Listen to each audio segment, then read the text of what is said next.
Ikaze mu kiganiro cyacu kiganiro n'itembero u Rwanda nge ndi Imana Irankunda Jean Paul. Mumaze iminsi mugenda mubona ibiganiro byinshi tubagezaho muri gahunda ya tembero u Rwanda aho tugenda tubazengurutsa igihugu mu buryo bugiye butandukanye. Tembero u Rwanda na BTN, tembero u Rwanda muri Karongi, tembero u Rwanda muri mize y'ibidukikije i Karongi. Ese wowe munyarwanda waruzi koko hashobora kuba hari inzu ndangamurage y'ibidukikije? Ariko noneho reka nkubwire ngo ushobora kuza ahangaha ukamenya ubwoko bw'ibiti bigiye bitandukanye, ukamenya ibiti byagiye bibaho, ukamenya ibintu byinshi bigiye bitandukanye. Ariko reka mukundishe ngo muri uno munsi tugiye kugenda dutembera ahantu hagiye hatandukanye, turagenda tunasobanukirwa byinshi bibera ahangaha muri no mize y'ibidukikije. Karongi ni akarere keza cyane, ni akarere gafite ikiyaga cya Kivu, ni akarere nk'uko mubibona inyuma yacu rwose ari ikiyaga cya Kivu. Ariko reka mubwire ngo iyo waje uraruhuka, birashoboka ko ushobora kuba ufite urugendo shuri runaka ushobora kuza gukorera muri no mize, ndetse ukaba wanavuga uti reka ntemberereyo mbashe kumenya ese ibiti by'abagabo kera ntibihe, ibiti bundi bitumariye iki, ukamenya akamaro k'ibiti muri rusange, ukamenya akamaro k'ibidukikije muri rusange. U Rwanda ndetse n'isi muri rusange bafite cyangwa se nta hantu nta mushobora kugenda ngo usange hatari ministeri cyangwa se hatari abantu bashinzwe cyangwa se bajejwe amugani w'abavandimwe bacu b'abaturanyi kucunga no kurengera ibidukikije. Mu Rwanda dufite rema, dufite kuki dutera amashyamba. Tugomba kumenya ibyo byose, turaza kugenda tuzenguruka tumenya ese akamaro k'ibidukikije ni akahe. Reka rero ikaze mu kiganiro cyacu, ikiganiro n'itembero u Rwanda. Kuri uno munsi turi mu karere ka Karongi muri mize y'ibidukikije. Ni Imana Irankunda Jean Paul, karibu mu kiganiro cyacu.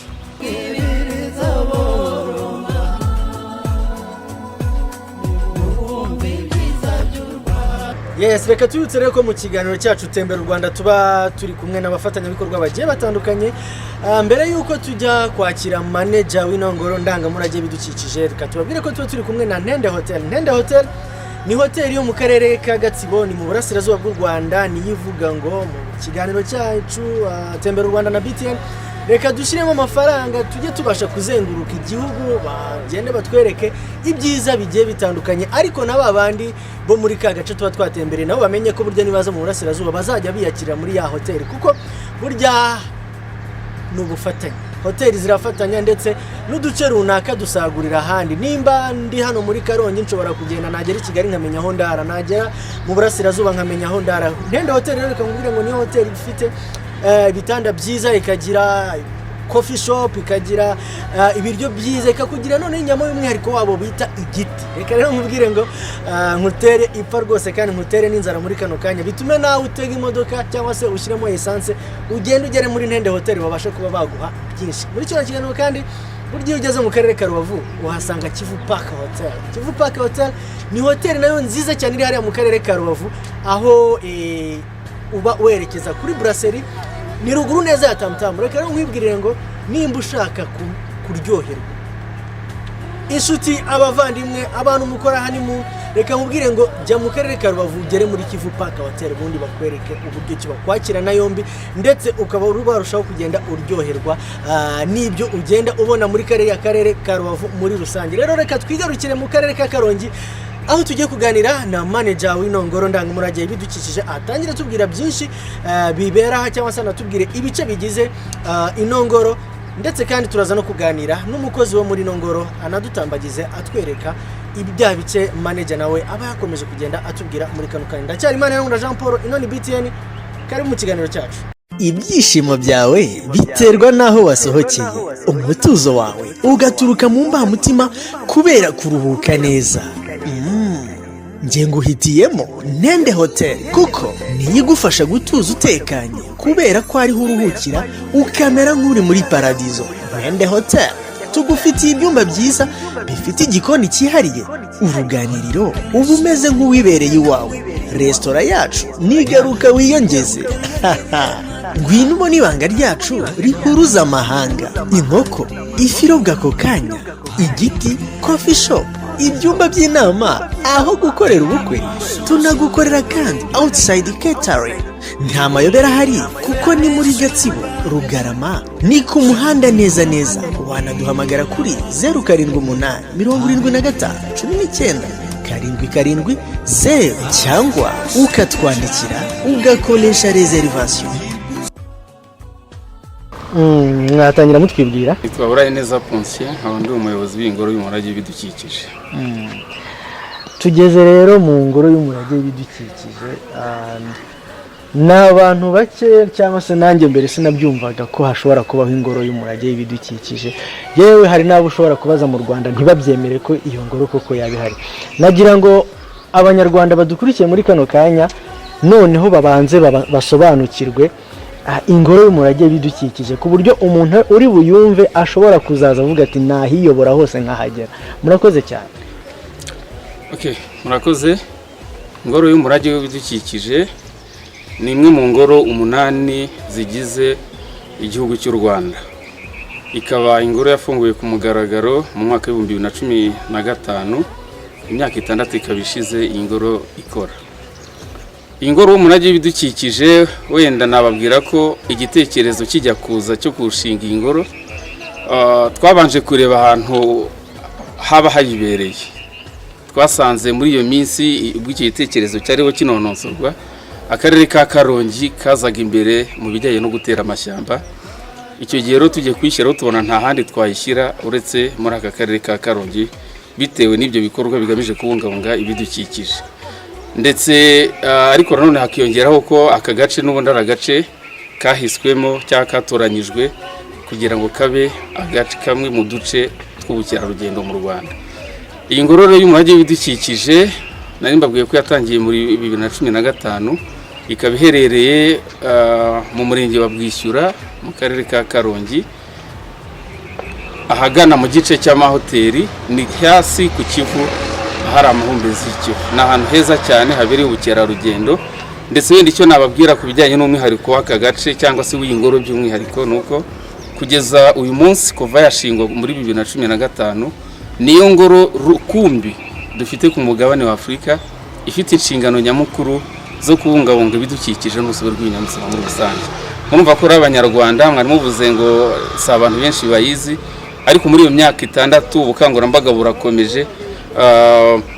Tubanze tumenye ko twambaye ikirezi, tugomba kumenya ko kera kuba dufite ingoro imwe igaragara ku mugabane wa Afurika nta handi iboneka, bivuze ingufu nyinshi leta iba yarashyizemo kugira ngo ibungabunge urusobe rw'ibinyabuzima n'ibidukikije, cyane ko kubibungabunga ari ukwibungabunga nk'ikiremwa muntu. Murakoze cyane. Okay, tumaze noneho kuryoherwa n'ingoro y'umurage w'ibidukikije.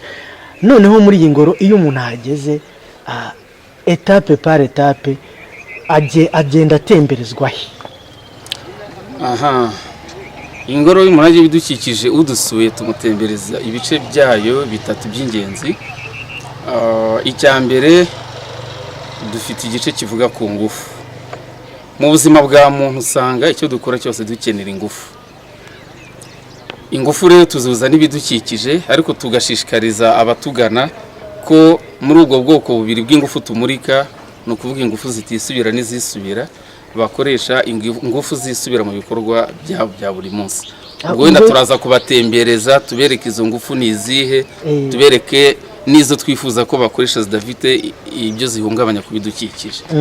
Igice cya kabiri dufitemo urusobe rw'ibinyabuzima, ariko by'umwihariko zimwe mu nyamaswa zumishije ziboneka muri parike y'Akagera, aho tuvuga amateka amwe namwe kuri parike dufite n'ibibonekamo, ariko by'umwihariko tukavuga no ku mutungo kamere w'u Rwanda.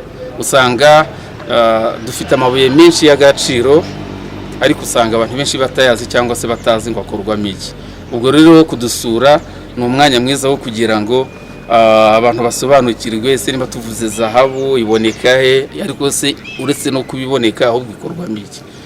Ku banyeshuri rero birumvikana n'ubumenyi bwinshi butandukanye bakuramo, yaba ubwo bujyanye n'ubumenyi bw'isi, yaba se n'igice kivuga kuri shimi, ndetse na za biology zirimo, ndetse ariko tukongera tukavuga no ku miti gakondo abanyarwanda bifashishije mu bihe bitandukanye mbere yo kuza kw'iyi miti ya kizungu.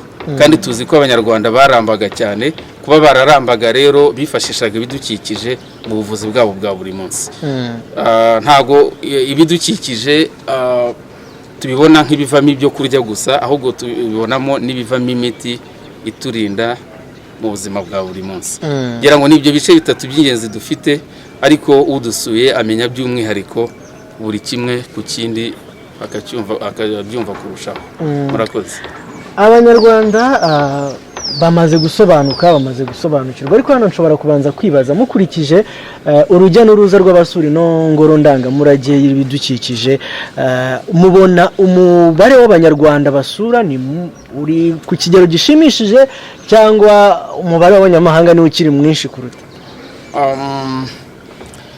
Navuga ko yaba ingoro y'umurage y'ibidukikije cyangwa izindi ngoro ndangamurage dufite ku rwego rw'igihugu, umubare w'abanyarwanda ni uzi imbere, kuko usanga nibura impuzandengo y'abanyarwanda basura ingoro zacu ni 70%. Abanyamahanga nibura usanga ari 30%, ariko nibura nanone iyo urebye ikishimishije kurushaho nuko muri abo 70% abenshi ni urubyiruko. Ni nabyo ndetse binatanga icyizere ko nibyo umubare uracyari muto, ariko hamwe n'ubukangurambaga turimo dukora ndetse namwe murimo mudufasha umurimo wo kudufasha, twizera ko mu minsi izaza umubare uzagenda wisumbura cyangwa se wiyongera kurushaho. Ndetse nkaba nanaboneraho n'umwanya n'ubundi muri rusange wo gushishikariza abanyarwanda batwumva aka kanya ko gusura ingoro ndangamurage, icya mbere uhakura ubumenyi butandukanye, icya kabiri bituma wiyumva nk'umunyarwanda, ariko none ukarushaho kumenya identite cyangwa se irangamuntu yawe, aho ukomoka na byinshi mu biranza igihugu n'ubwiza bw'igihugu. Ikindi nanone nuko birahendutse, nabatinyura cyane kuko nk'umunyarwanda yashyiriweho igiciro cy'umwihariko. Mu gihe abanyamahanga bishyura 6,000 umwe, umunyarwanda mukuru yishyura amafaranga 1,500 gusa. Hari abazi ko gusura ingoro ndangamurage bihenze, yaba iyi Karongi n'izindi ngoro ndangamurage muturiye, gusura ingoro ndangamurage uri umunyarwanda ni amafaranga 1,500 gusa, ndetse ku munyeshuri we ni amafaranga 700. Iyo abanyeshuri nibura barenze 20 ho habaho kugabanyirizwa ibiciro ku buryo umwe yishyura amafaranga 500. So akaba ariho rompera mbatinyura mbabwira ko abari bazi ko ingoro ndangamurage zizagenewe abanyamahanga siko bimeze, kuko igiciro kiro nta utakibonera, ngira ngo mwabyumvishe, kandi ayo mafaranga ni make cyane ugereranyije n'ibyo ukuramo.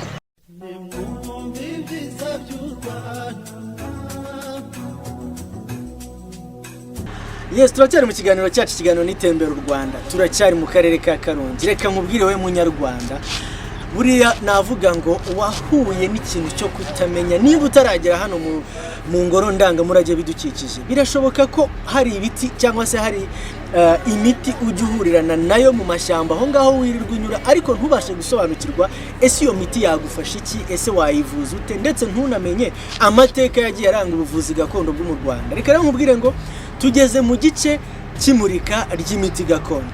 Tugiye kuganira na Frank Dushimimana, aratugenda dutembereza anatubwira ibice by'imiti runaka, cyangwa se anatubwira iyi miti yakoraga ite, imeze gute, ariko mu rwego rwo kubakundisha nuko nawe ubwawe fata umwanya wawe, ntabwo bihenze, 1,500 yonyine ashobora kugutembereza muri ngoro ndangamurage, yaba abanyeshuri muri benshi bakanabagabanyiriza. Reka rero nkwibwirire ngo akarere ka Karongi ni akarere gafite umwihariko. Inyuma yanjye murahabona ikiyaga, nibereye mu busitani bw'imiti gakondo. Ikaze namwe rero Frank Dushimimana adutembereze, atubwire byinshi bikorerwa muri kino gice turimo muri kano kanya. Murakoze cyane. Amazina yanjye ni Frank Dushimimana, nkaba ndi umukozi ushinzwe gusobanura ibyo tumurika muri iyi ngoro y'ibidukikije. Bahaye ikaze. Urakoze cyane Frank. Rero noneho turi mu busitani bwiza bw'imiti gakondo. Ndagira ngo abanyarwanda badafite amahirwe yo kuba bari hano muri kano kanya noneho babashe kumenya ubusitani bugizwe n'iki. Ubu busitani bwacu bugizwe n'imiti gakondo tubona abanyarwanda bo hambere bifashishaga mu buvuzi, kimwe n'uko uyu munsi hari aho bigikoreshwa kandi cyane. Tubibungabunga mu buryo bwo kwirinda ko byazimira, cyane ko bifite importance mu buvuzi gakondo bw'abanyarwanda. akamaro kanini cyane. Hanyuma iyo uhageze muri buno busitani hasangwamo iki muri rusange? Ubu busitani dusangamo amoko menshi y'ibimera abanyarwanda bifashishaga mu buvuzi. Ninjya kuvuga turatanga ingero wenda turi buze kubigeraho, ariko ahanini ni ibyo ngibyo biteye mu mwimerere wabyo, tubibungabunga n'ubundi nk'uko byaba byameze mu bihuru cyangwa mu maparike cyangwa hanze mu bidukikije. So tubibungabungira hano muri ubu busitani bwiza turi busure. Hanyuma reka turebe, iyo ugezemo ahangaha ubona ibyo abanyarwanda bakunda kugirira amatsiko cyane ni nk'ibihe? Navuga ahanini wenda ngendere ku bice by'abashyitsi badusura. Iyo tuvuze imiti gakondo, akenshi abanyarwanda bishimira kumva bya bindi twavuga bo bavuga ko bitashobokaga ko bivurwa, ariko ahanini tugasobanura ese babikoreshaga mu buhe buryo.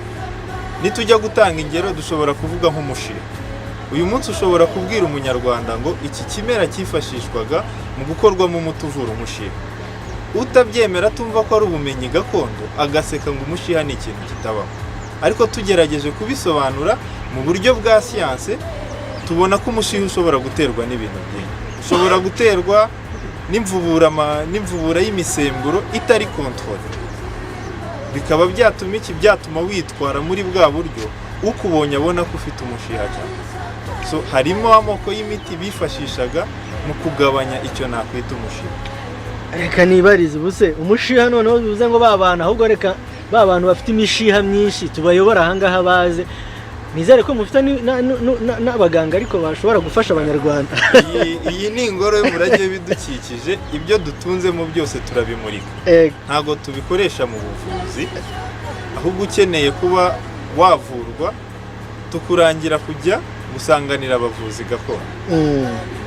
Hanyuma noneho reka turebe ku ngero wenda z'imiti imwe iri muri buno busitani. Irekure rwose dusobanurire. Hari nk'igiti wenda hanze ya mikoro ugeze kutubwira umuti w'inzaratsi.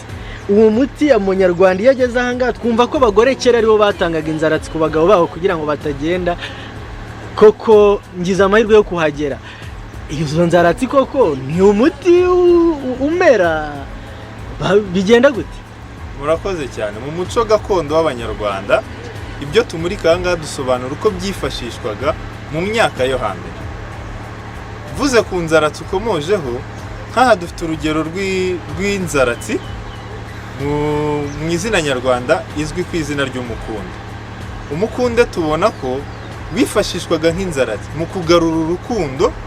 Iyo ugerageje kuganira n'abavuzi gakondo bakubwira ko bitewe no mu bice bitandukanye by'igihugu hose bagendaga bawukoresha mu buryo butandukanye. Ntanze nk'urugero, hari aho usanga mu gice cy'igihugu barawifashishaga mu kugarura urukundo ku mugabo ufite ingeso yo guca inyuma umugore we. Yajya kureba umuvuzi gakondo akamuganiriza akamubwira uyu mukundo ugomba kuwukoresha muri ubu buryo, wajya no kuwukoresha ukawutongera. Gutongera ni ukuvuga ibintu byiza ushaka ko biherekeza icyo gikorwa urimo urakora. Ahanini nabyo ugiye kubisobanura nko mu buryo bwa siyanse, wasangaga nk'ahanini wa mugabo uca inyuma umugore we akaba amuvangira ya mababi y'umukunda awuvanze n'izindi mboga akabirya, ariko kwa kubitongera no kwa kumwitaho umugabo ku buryo rwa rukundo rwaba rwagaruka. Kubera iki? Kubera zakeya umugore barimo aragenda. Ese nk'abantu mutembereza abasura ingoro, muri rusange mubona urubyiruko iyo rugeze ahangaha birutangaza gute? Mvuze ku rubyiruko cyane, wenda nk'uko umuyobozi wanjye yabivuze Ponsier, urubyiruko runini tugira hano ni abanyeshuri. Abanyeshuri bishimira kumva ayo mateka yo hambere y'ikoreshwa ry'inzaratsi, ibyo bifashishaga wenda mu kongera ubushake bwo gutera akabariro, bakarebamo ibyo bifashishaga mu gutuma umuntu ata ubwenge. Wenda tubona ko bimwe muri byo n'ubwo hari abanyeshuri barengera bakaba babikoresha nk'ibiyobyabwenge, ariko ibyinshi ntabwo byakoraga nk'ibiyobyabwenge, byakoraga nk'umuti. Ahubwo twafata nk'urugero nk'umuntu bagiye kubaga bakaba bakwifashisha cya kimera kugira ngo ate ubwenge ntaje kumva ububabare mu gihe baba bari kumuvura. Bivuze ngo bya binya biri biri moderne no mu banyarwanda hari ikinya kandi kiri gakondo. Yego cyane rwose. Hanyuma tugiye gukomeza dutembera tureba ibyo biti mwatubwiye kuri ubu ngubu nkawe abanyarwanda urabasaba iki? Umwenya hano nta mwenya haba? Umwenya turawufite cyane. Hari ubundi umwenya wamaraga iki mu buzima bwa muntu? Ni ukuvura inkorora? Umwenya wifashishwaga mu kuvura indwara nyinshi. Yego rwose uko bivuze wifashishwaga mu gukorwamo icyayi, umuntu ubunywa bikaba byamufasha gukira iyo nkorora arwaye, bikamufasha kubasha kugabanyuka k'uburibwe afite mu nda. Cyane cyane abavuzi gakondo bakavuga ko banawukoramo umuti bifashisha mu gufasha ba bakobwa bafite ukwezi kw'imihango guhindagurika, kuba wamwenya wagenda ukagushyira ku murongo ntubashe kuba byagenda bihindagurika. Uko niko byifashishwaga mu buvuzi gakondo. Bivuze ngo rero noneho umunyarwanda uhura na cya giti cyangwa se na wa muti akawusagarira akaba yawurandura, aragirwa nama ki mu rwego rwo kugira ngo turusheho gukomeza gushyigikira cyangwa se no gusigasira imiti gakondo y'abanyarwanda? Urakoze cyane. Wenda hari politike nziza leta yatangije inageze kure kandi yagaragaje umusaruro wo gutunga uturima tw'igikoni mu rugo. Mu gusaba ko twakomeza kubungabunga n'iyo miti gakondo, kuba wafata umuravumba ukawuvanga na za mboga uhinze aho ngaho ntacyo byatwara, kuko ejo cyangwa ejo bundi uzawukenera. Niyo utawukenera umuturanyi wawe azawukenera. Kuba wafata za mboga uhinze aho ngaho ukawuvangamo n'umwenya, uyu munsi rimwe na rimwe mu cyumweru ukagenda winywera umwenya nk'uko wenda tunywa icyayi kirimo amajyane n'iki, ni ibintu byiza kandi bigufasha mu kugumya kumera neza k'umubiri wawe. So tubibungabunge, birakenewe, bifite akamaro kanini.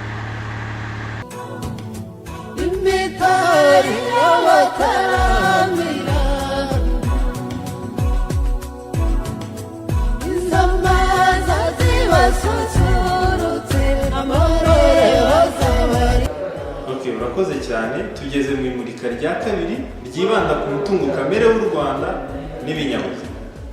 Ahanini turareberamo amwe mu moko y'amabuye y'agaciro u Rwanda rutunze, turebere hamwe amwe mu moko y'amabuye asanzwe nayo dusanga hano mu Rwanda, tunarebe bimwe mu binyabuzima cyane cyane inyamaswa zumishije dusanga muri zimwe muri parike za hano mu gihugu cy'u Rwanda.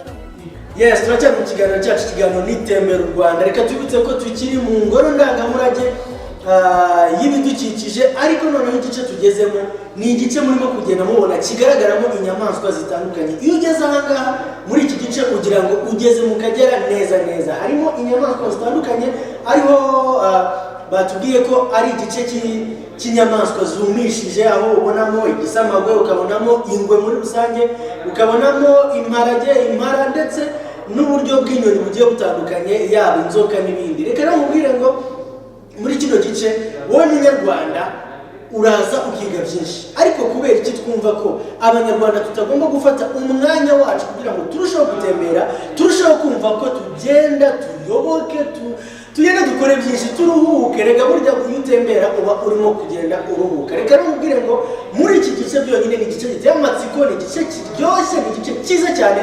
Reka mbakundishe ko mugomba guhaguruka mukaza mu karere ka Karongi mukabasha gutemberera aha ngaha. Navuga ko ngeze mu Kagera kubera ko rwose munabona bya biyaga byo mu Kagera. Rero nkubwira ngo Musée National cyangwa se ingoro ndangamurage y'ibidukikije i Karongi ibabikiye ibyiza byinshi. Kiganiro n'itembera u Rwanda na BTN, ndacyari Imana na Jean Paul. Izi ni zimwe mu nyamaswa twasura cyangwa wabona mu gihe watembereye muri parike y'igihugu y'Akagera. Utanze urugero nk'iyi ngoni iri aha ngaha ntabwo yakuwe mu Kagera, ahubwo yiciwe mu Bugesera mu 2012, yicirwa mu kiyaga bita Rumira. Bamaze kuyica bakora process yo kuyumisha. Kumisha inyamaswa ni ugusatura bagakuramo ibyo mu nda ngo bitaboreramo, bagakuramo amagufa yayo kugira ngo nayo atangirikiramo, noneho bakayumisha bakoresheje izindi tekinike za gihanga ku buryo inyamaswa iza igaragara nk'aho ari nzima. Iyi ngoni iri aha ngaha yishwe kubera iki? Yaryaga abaturage bari baturiye icyo kiyaga cyitwa Rumira, bigeze aha abaturage barayihiga barayica, bakoresha intwaro gakondo zishoboka zose za kinyarwanda, bari bafite amasuka, amapiki, n'igisirikare kiza kubafashaho, barayirasira. Iyi ngona yapimaga ibiro 600 na metero 4 z'uburebure. Turebye hano tubona n'inkweto zakuwe mu gifu cyayo mu gihe bari kuyumisha. Nituza kwegera imbere turabona ko mu kanwa kayo harimo amenyo arimo n'amakorano. Aya nyayo turayasanga hano hejuru mu gikanka cyayo. Nitureba mu gikanka cyayo urabona ko amenyo y'ingona nta bijigo zigira. Ingona ntabwo zihekenye. Amenyo yazo zifasha mu gushwanyaguza ku buryo itandukanya kugira ngo biyorohere kumira. Iyo imaze kumira imiriraho yarangiza ikarya amabuye, niyo agenda agafasha mu gucagaguza ibyo yariye kugira ngo urwungano ngogozi rugende neza.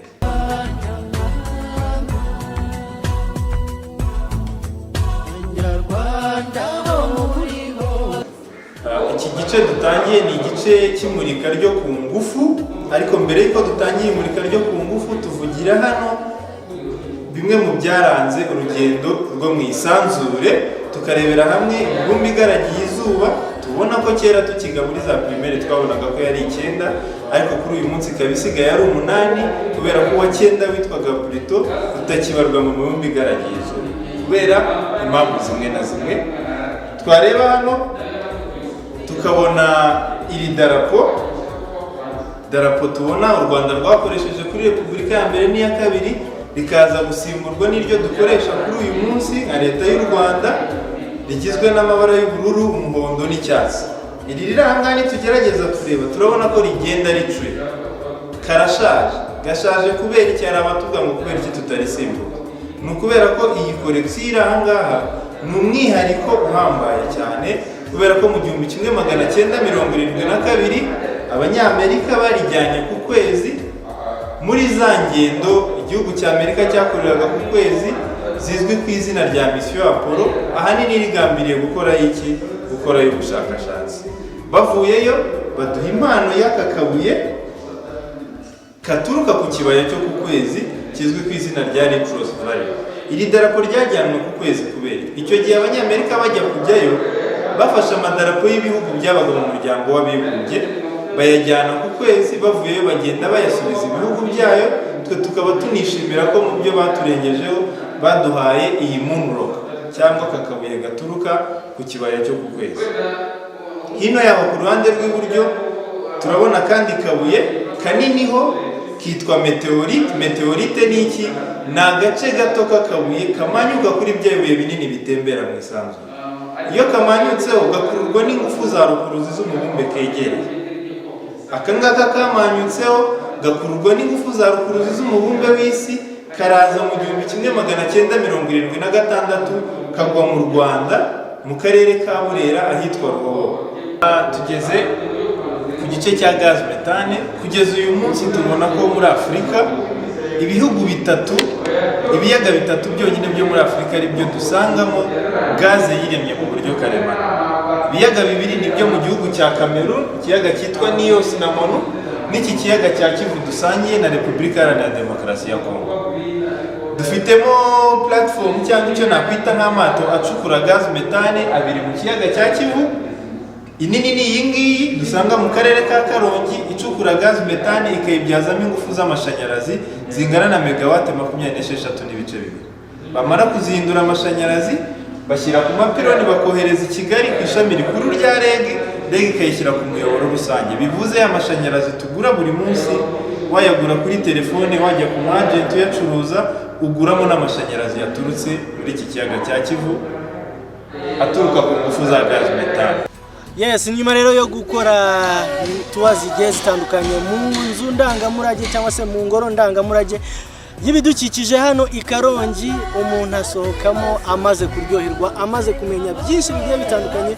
Ariko nanakubwira ko muri kano kanya ushobora gufata umwanya wawe ukaruhukira mu busitani bw'ahangaha muri ngoro ndangamurage y'ibidukikije. Twize byinshi, twamenye byinshi ku bantu mwiza amateka, ku bantu mwize geography cyangwa se ubumenyi bw'isi. Reka nkubwire ngo ni ahantu heza ho kongera kwiyibutsa, ukaba wabasha kuba wakwigira ibijyanye n'ubumenyi bw'isi, ibijyanye n'amateka, ibijyanye na histoire indimi zose zigiye zitandukanye kuko ushobora gusoma ukisomera mu Kinyarwanda, Igifaransa ndetse n'Icyongereza. Reka rero mbararikire gukomeza gukurikirana ibiganiro bya BTN TV nkubwira ngo ikiganiro cyacu cya Tembera u Rwanda twari mu nzu ndangamurage cyangwa se mu ngoro ndangamurage y'ibidukikije hano i Karongi. Reka nkubwire ngo bye bye, ciao ciao, Imana ikomeze kuba isa nihira. Ubwiza burabagirana umunezero w'abahagana ni muri Kivu Park Hotel, aho wakirana urugwiro ugaterekerwa yera ugataha uhirahira. Amafunguro yaho nakataraboneka kuko ateguranwa ubuhanga buhanitse na chef w'igikoni, agutegurira ifi nk'umwihariko ndetse n'andi mafunguro yose wifuza. Ibyumba byacu bibereye buri wese utugana, ntacyo watuburana kuko tugufitiye sale z'inama, aho gukorera ubukwe, jardin nziza mu gihe ibikorwa byose byafunguye, kandi tuba tugufitiye sauna na massage utasanga ahandi. Wadusanga i Rubavu ku mazi neza neza, ni ku muhanda ujya Brasserie. Wowe dusure cyangwa uduhamagare kuri 0788 35 35 23. Kivu Park Hotel, turayoboye.